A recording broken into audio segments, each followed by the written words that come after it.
Hey, good afternoon. Today is Wednesday, March the 20th, 2024. It is now 2:37 in the afternoon. So it is official that Vladimir Putin of Russia has won the election, which ended about last Sunday. The election voting time ended, and he's declared to be the winner of the election. From the time the first result came out, when it was certified, when news in the West, in Western media, began to accept it, he was at 87%. He had won 87% of the vote. Perhaps things may have changed. Like I said earlier, a couple of seconds ago, today is Wednesday, March the 20th, 2024. On the 24th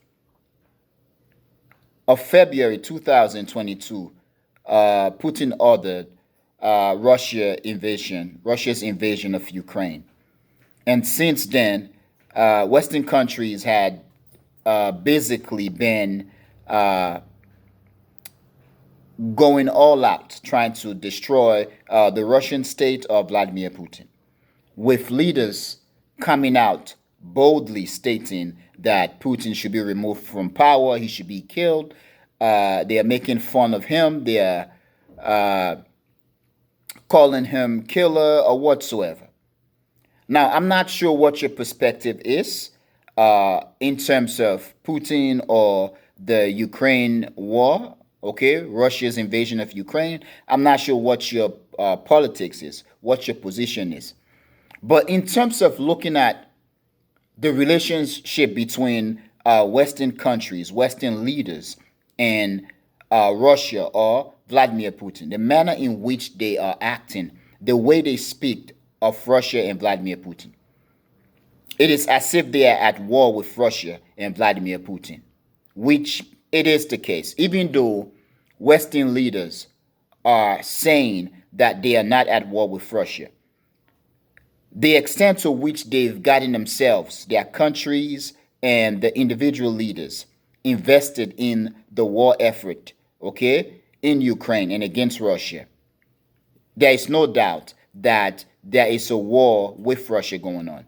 Yes, we can argue whether the war between Russia and the West, Ukraine is just another aspect of this war. Whether this war is going to expand into an all out war, whether NATO is going to get involved directly in Ukraine. I know recently the French president Macron made a couple of gestures or said a couple of things that makes it seem as if France was going to be sending troops or that he is going to galvanize NATO's support to get involved in the war directly, which Russia then issued a warning. But yes, from calling Russia a gas station masquerading as a state to calling Vladimir Putin a war criminal to wishing death on him or calling brutes in Russia to take him out in various ways, whether coup against him, whether assassination or whatever. Western politicians have been spilling all that boldly. Now, if you go back to the very earliest time of the invasion of Ukraine, and the manner in which the Western government went about it, you can tell that it was a plan. They have a plan to get rid of Vladimir Putin somehow. I remember when the war started, when Russia invaded Ukraine, and I have concluded that they went soft because the way they invaded Ukraine, many in the West have concluded that it is a sign of Russian incompetency. But I do believe it was out of fear because of the relationship between Russia and Ukraine, the relationship between the Russian people and the Ukrainian people. These people are related culturally, they are brothers as well and sisters. So going hard against Ukraine or on Ukraine could have pissed off lots of people in Russia, which would have meant the end of Vladimir Putin instantly. But with Western leaders going about screaming that Putin should go, with Western leaders and countries' bold move to support the war effort, I do believe to an extent it worked on the favor of the Russian government of Vladimir Putin. And Russian people begin to see it as, this is more of Western government trying to destroy our country, trying to take out our leader, rather than an honest attempt to punish him or punish Russia for the invasion.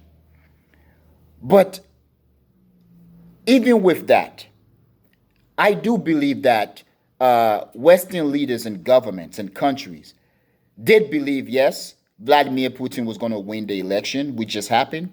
But I also believe that they thought that perhaps, whether messing up the Russian economy through sanction, as Joe Biden said, he is going to turn the Russian ruble into rubble.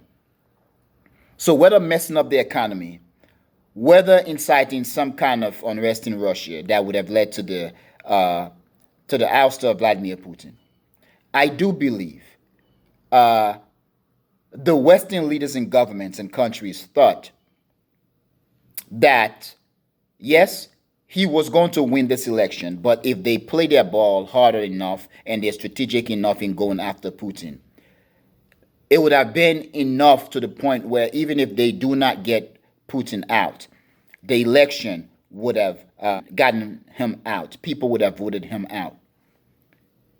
It's very interesting. For the past few years of my life, having paid some attention on Western media, paying attention on all to Western government activities, like what they do and what they say, some of the phrase, the words that they use. It's very interesting when Western countries, especially the United States, does that, and the United Kingdom.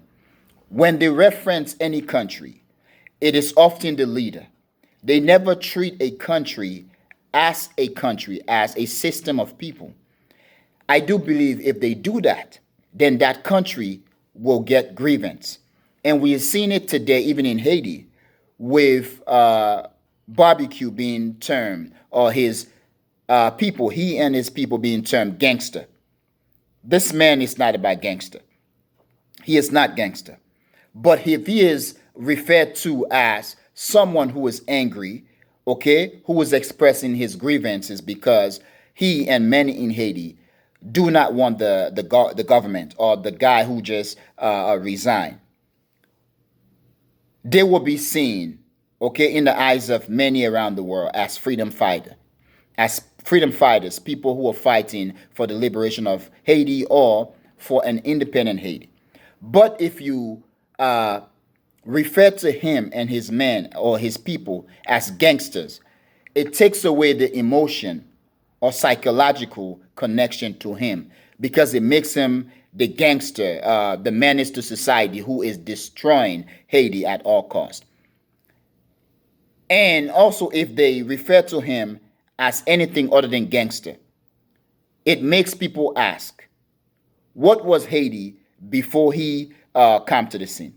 That's kind of like what it is. When they refer to China, it is always Xi Jinping. They never look at China as a system. Maybe that is because Western government has destroyed much of the world, or the world's people and government, to the point where in many countries we do not see a system. But if you deal with China, you are dealing with a system. It is not about Xi Jinping. If you're dealing with Russia, an established country as China is, you are dealing with a system. Whether people might not like Putin or not, There are many in Russia that I do believe like him, adored him, and see him as their true leader. And there are many in the Russian government, yes, who do not like Putin, who despises him for whatever reason. But there are those who see him as the leader of Russia and as the leader of a system of pan-Russianism, okay, pan-Russianism, and that they have to play the role to protect and defend Russia. Okay, in that context, would be Russian patriots in the Russian context. I want to put that there. But looking at the articles, okay, I look at two articles. One is from the Boston Globe, and the other is CBS. It's interesting that whether we are talking about these two articles that I look at or the news, looking through the internet or listening on CNN, BBC, Western leaders and governments and countries are doing nothing right now but throwing insults at Vladimir Putin, okay? Trying to discredit his election victory, which I do believe in itself, in its true nature, is an insult against the Russian people. Because as much as many in Russia may not like Vladimir Putin, we can also conclude that there is a sizable majority or a sizable group in Russia that voted for him. And their vote for Russia, their vote for Vladimir Putin, is not about fear of him, but about love for him, based on their belief of Vladimir Putin's relations to the Russian state and to the to Russianness, to Russian culture, Russian origin, or what Russia is.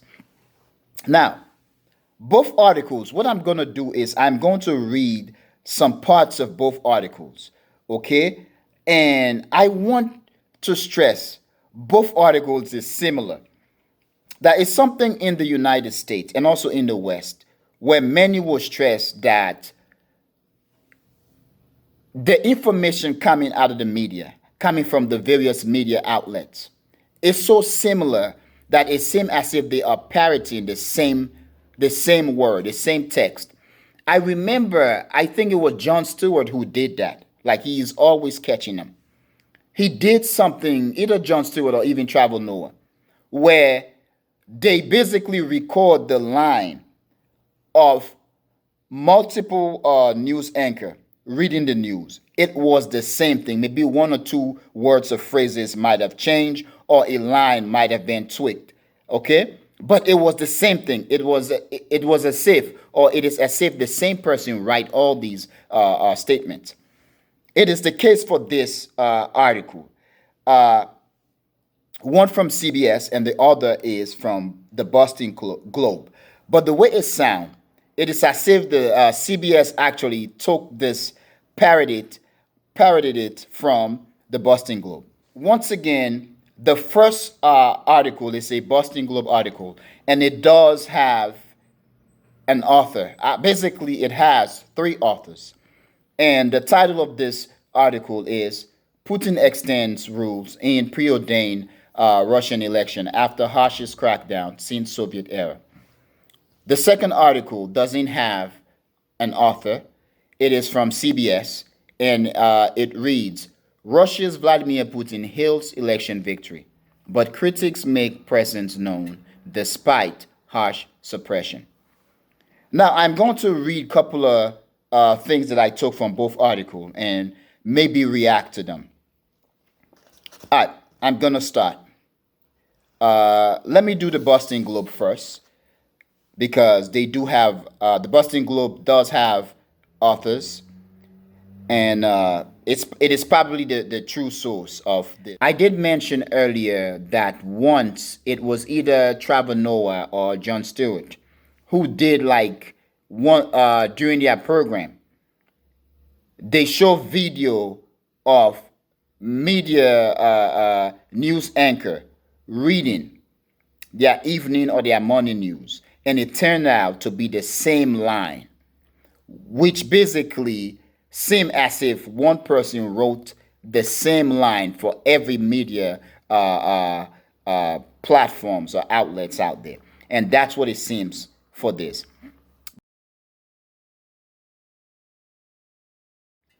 Now, I am going to start with the first article, which is the Boston Globe article. Once again, the Boston Globe article has three authors, and the Boston Globe article has a title: Putin extends rule in preordained Russian election after harshest crackdown since Soviet era.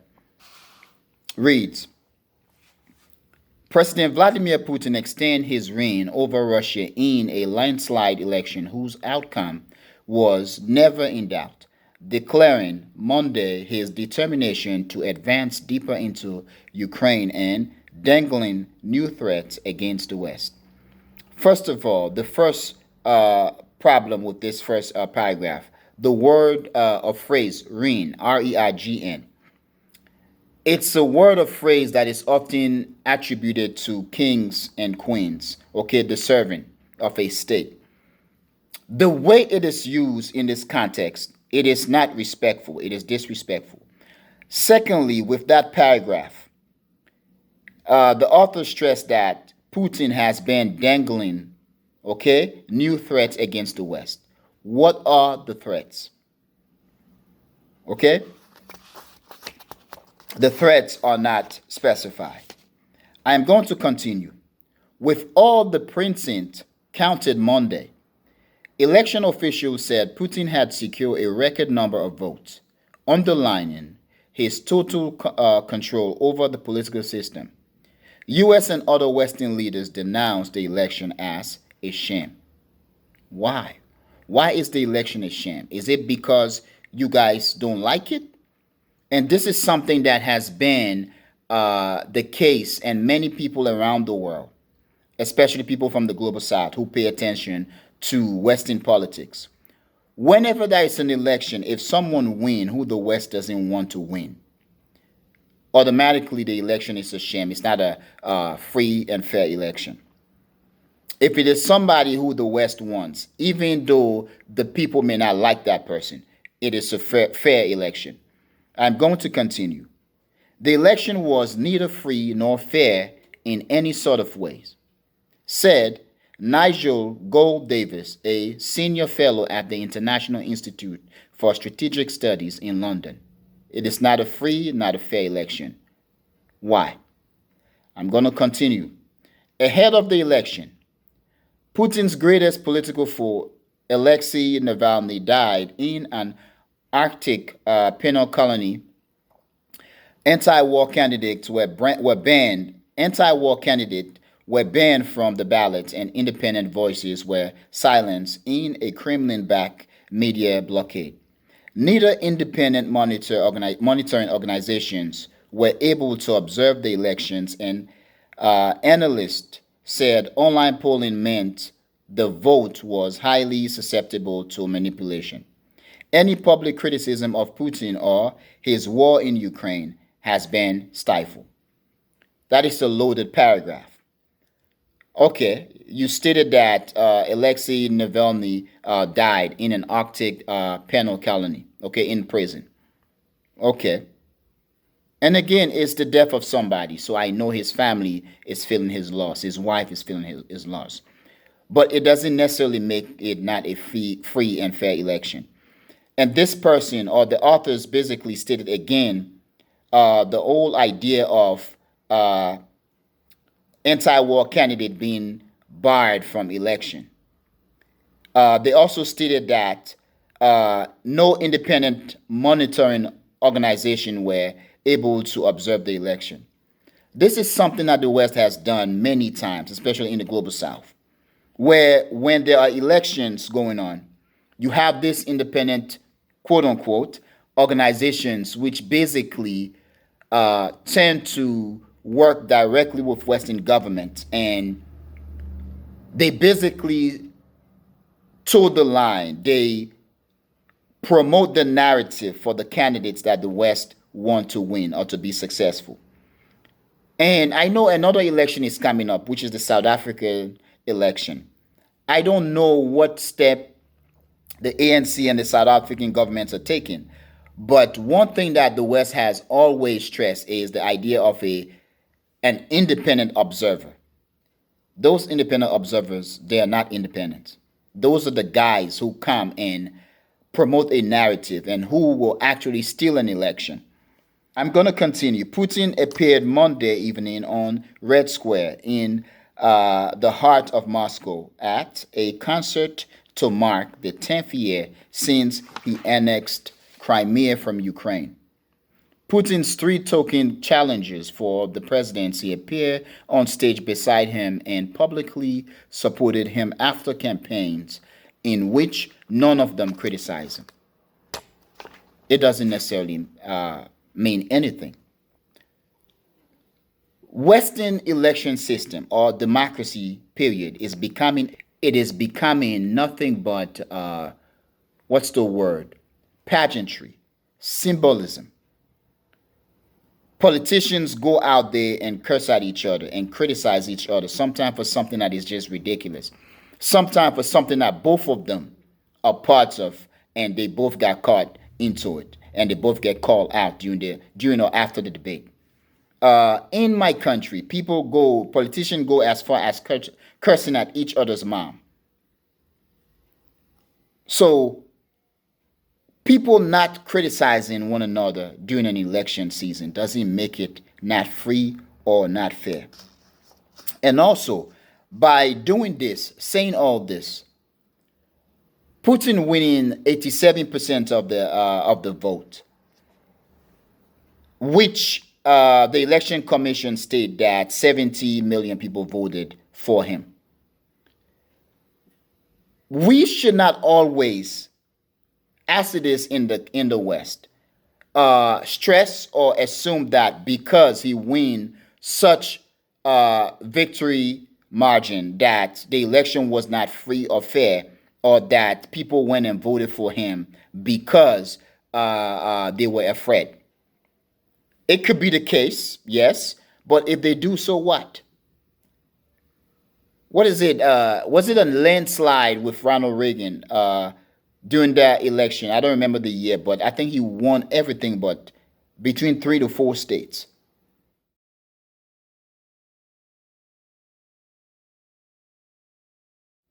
Should we say that wasn't a free and fair election? I think what Western leaders and Western governments and countries are doing in a world that is becoming very much radicalized in terms of the ability and the willingness of people to call people out on whatever things they are doing. I think the West is setting itself up where it is losing credibility all over the world. And it seems as if the West is being just warmongers and not being truthful, just being offensive and aggressive. And to an extent, yes, this article will play well for those who do not like Putin, Vladimir Putin, for those who are critical of Russia's war in Ukraine or Russia's action. But I think if you are someone who you've paid attention to some of the things that the Western leaders and countries and governments are doing, this article, to an extent, you can say it sound offensive. It sound too aggressive. It sound more like it is from an institution that is at war with another institution, rather than trying to present a free, a fair, and an objective position on a situation or on an event. In the U.S., the State Department's deputy spokesman, Vedant Patel, said it certainly was an undemocratic process. Why was the Russian election an undemocratic process? Who are you to conclude what makes the democratic process of another country undemocratic? Does the idea of democratic process or democracy itself has to incorporate your definition, your meaning, your reality in terms of practice? This is insulting, I think, to Russians, to those Russian people who voted for Vladimir Putin.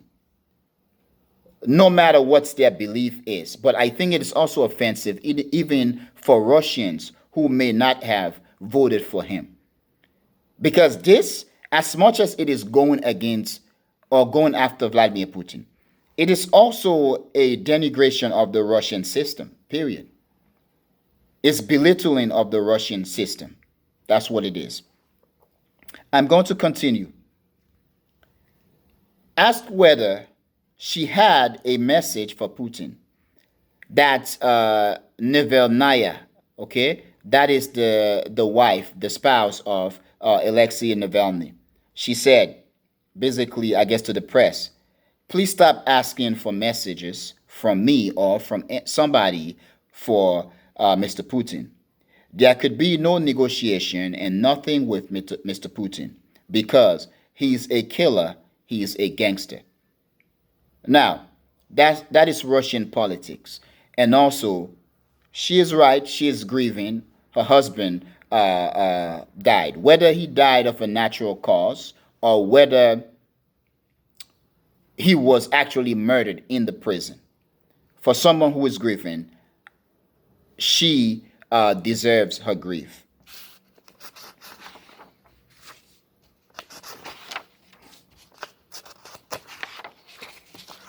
So uh, this is basically the article from the Boston Globe, which once again titled Putin extends role in preordained Russian elections after harshest crackdown since Soviet era. And this article has three authors. Now, many of the things that I've just read may not sound similar because what I did is I took some parts of the articles that I think uh, are necessary or interesting to talk about.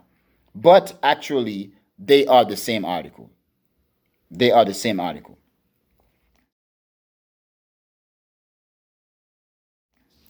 Now, I'm going to continue here. Okay, the article from CBS. The title of such article, okay, this article is Russia's Vladimir Putin hails election victory, but critics make presence known despite harsh suppression. First excerpt. As CBS News senior foreign correspondent Elizabeth Palmer report, the highly predictable election results set Putin up to be the longest serving Russian leader in 200 years. But there were small acts of visible protest against the voting, which was held just 1 month after Putin's most potent critic, opposition leader Alexei Navalny, died in a remote prison in Russia's far north. I'm going to continue. I'm going to try to speed through this because of time. The camera is about to go off. I'm going to continue. Some people told the AP they were happy to vote for Putin. However, unsurprising in a country where state airs a drumbeat of praise for the Russian leader, and voicing any other opinion is risky, not necessary. And you should respect them when they say they voted for him. Is it because of admiration or is it because of fear? I'm going to continue. Dmitry Sergyenko, who cast his ballot in Moscow, said, I am happy with everything and I want everything to continue as now. Everything to continue. Are you talking about the war? Is that what you're talking about when you say you want everything to continue, my friend? I'm going to read reaction from around the world. Chinese President Xi Jinping, North Korean leader Kim Jong-un, and the presidents of Honduras, Nicaragua, and Venezuela quickly congratulated Putin on his victory, as did the leaders of the six ex-Soviet Asian nations of Tajikistan and Uzbekistan, while the West dismissed the vote as a sham. British Foreign Secretary David Cameron wrote on X, formerly known as Twitter, this is not what free and fair elections look like. Now, David Cameron was one of the former uh, prime minister of the United Kingdom, okay, or of Britain, however you say it. And he was the one under whose prime ministership or premiership or whatever, the whole Brexit thing came about, and he resigned. So it's interesting. He is saying that the election is not free or fair. Okay, this is not what free and fair election looks like. So tell us, what does free and fair election look like, Mr. Cameron? Is it free and fair if you do not win, or if your candidate do not win? Because it has to go both ways. I'm going to continue. And Ukrainian President Vladimir Zelensky assailed Putin as a dictator who was drunk from power. AFP reported, adding that Zelensky said, "There is no evil he will not commit to prolong his personal power." Now, Zelensky is right to say what he said. In this case, he is the leader of a country that is at war with Russia. So, in that case, the politics is sensible. I'm going to continue. Voting was held across Russia as well as in Russian-occupied portion of Ukraine, a move that was condemned by more than 50 countries in a joint statement issued by the U.S. mission to the United Nations. U.S. State Department spokesperson Matthew Miller last week referred to voting in the occupied Ukraine as sham election. Continue. The United States does not and will never recognize the legitimacy or outcome of these sham elections held in southern Ukraine as part of Russia's presidential election, Miller said. When asked if the United States, the U.S., would recognize Putin as an elected president, Miller said, "We will watch the election, and I am sure we'll have plenty to say when it concludes." It is very interesting. I am going to read that part again. U.S. State Department spokesperson Matthew Miller last week referred to voting in occupied Ukraine as sham election. The United States does not and will never recognize the legitimacy or outcome of these sham elections held in sovereign Ukraine as part of Russia's presidential election, Miller said. When asked if the U.S. would recognize Putin as an elected president, Miller said, "We will watch the election, and I am sure we'll have plenty to say when it concludes." When asked if the U.S. would recognize Putin as an elected president, Miller said, "We will watch the election, and I am sure we'll have plenty to say when it concludes." It's interesting.